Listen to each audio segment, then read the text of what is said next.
So I'm a teenage girl and I write. A lot of the time we think that our ideas aren't good enough, that they don't matter. I'm here to tell you you've got it mixed up.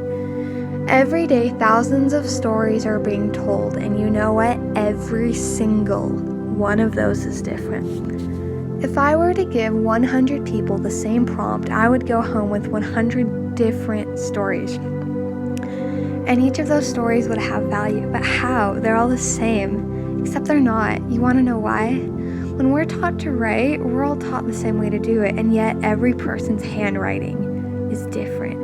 Everyone's is unique to them. Stories turn out the same way.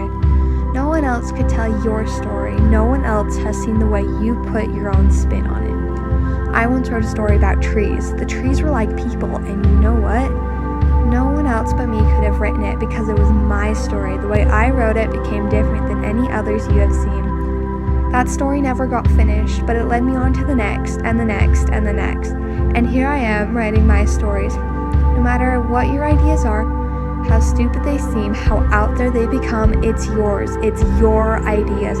It's your writing. No one else can share the story inside of you. No one else can see your imagination. Only you have the power to share it, and every single story deserves to be heard.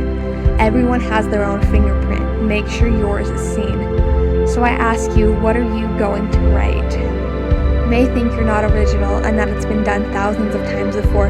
You're right, but none of those has been written by you. The world hasn't seen what you can do. Books are just words until writers make them stories. I believe that the most successful people had the longest way to go. So how are you going to make history?